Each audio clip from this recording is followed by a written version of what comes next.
சங்கர் சாரோட படங்கள் அப்படிங்கிறது என்னைக்குமே பிரம்மாண்டம் அப்படின்றத தாண்டி அதில் கதை அப்படின்றது ஒன்று ஸ்ட்ராங்காக இருக்கும். இன்னைக்கு சங்கர் அவர்களோட படங்கள் அப்படிங்கிறது என்ன மாதிரி ஒரு பேர் வந்துருச்சு அப்படின்னா, கதையே எங்கே இருக்குது, வெறும் பிரம்மாண்டம் மட்டும் வச்சு நாங்கள் என்ன பார்க்குறது அப்படின்ற பேர் தான் வந்திருக்கு. ஏன்னா ஒரு டைமில் சங்கர் சாரோட படங்கள் அப்படிங்கிறது பார்த்தீங்கன்னா பாலிடிக்ஸில் இருந்து லவ்வில் இருந்து கருப்பு பணம்னா என்னங்க, கருப்பாக இருக்குங்களா அப்படிங்கிற கேட்குற ஆடியன்ஸை தாண்டி ஓ இதுதான் கருப்பு பணமா அப்படின்னு தெரிஞ்சுக்கிட்டதும் அவரோட படங்கள் தான். ஸோ இந்த மாதிரி பல விஷயங்களை அவரோட கதைகள்ல இருக்கும். ஸோ இப்படி ஒரு பிராண்டா இருந்த சங்கர் சார் ட்ரால் கண்டென்ட்டாகவும் மீம் கண்டென்ட்டாகவும் மாறி இருக்காரு. குறிப்பா சமீபத்தில் ஒரு எடிட்டர் ஒரு பேட்டி கொடுத்திருந்தாரு.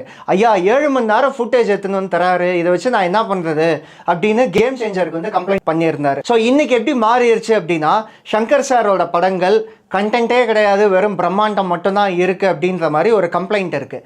இந்த கம்ப்ளைண்ட் ஏன் அப்படி வந்தது அப்படின்னு பார்த்தீங்கன்னா, இதுக்கு முன்னாடி சங்கர் சாரோட படங்களில் அந்த ரிட்டன் பைல ஒரு பேர் இருக்கும் பாருங்க, சுஜாதா. எஸ், சுஜாதா அவர்கள் எப்போ தவறுனாங்களோ, எப்போ அவருக்கு ப்ராப்பரான ரைட்டர் சுஜாதா மாதிரி ஒரு ரைட்டர் இல்லையோ, அதுல சங்கர் சாரோட படங்கள் வந்து அடிவாங்க ஆரம்பிச்சது. பழைய சங்கர் சார் ஸ்டைல்ல ஒரு எங்கேஜிங்கா இன்னைக்கு காலகட்டத்தில் ஒரு ட்ரெண்டியா எடுத்தாரு அப்படின்னா சங்கர் சார் அவர்கள் எப்பவுமே பிரம்மாண்டம் தான்.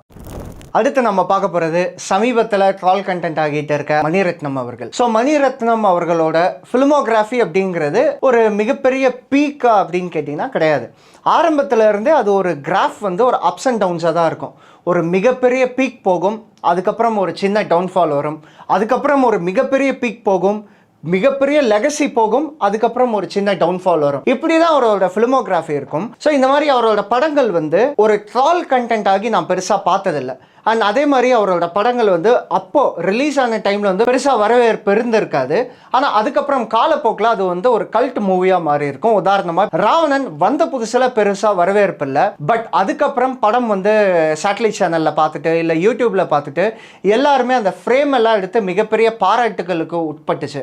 இன்ஃபேக்ட் ராவணன் படம் படமாகவே சூப்பராக இருக்கும். அந்த கதைக்களமாகட்டும், அது கொண்டு போன விதமாகட்டும், ஏஸ்தெட்டிக்ஸ் ஆகட்டும், எல்லாமே சூப்பராக இருக்கும். இந்த மாதிரி மணிரத்னம் படம் அப்படிங்கிறது அதுவும் ஒரு மிகப்பெரிய பிராண்ட். ஆனா அந்த பிராண்ட் வந்து எப்போ அடி வாங்க ஆரம்பிச்சதுன்னா, கடல்ல இருந்து அடி வாங்க ஆரம்பிச்சது. தக் லைஃப் தான் for the first time Mani Ratnam படங்கள்லயே காட்சியாகவும் நல்லா இல்லை, ஏஸ்தெட்டிக்ஸாகவும் நல்லா இல்லை, பெர்ஃபார்மன்ஸாகவும் பெருசாக இம்ப்ரெசிவாக இல்லை. ஸோ மணிரத்னம்க்கு இது புதுசு இல்லை. அவர் வந்து எப்போவுமே ஒரு டவுன்ஃபாலுக்கு அப்புறம் ஒரு மிகப்பெரிய கம்பேக் கொடுப்பாரு.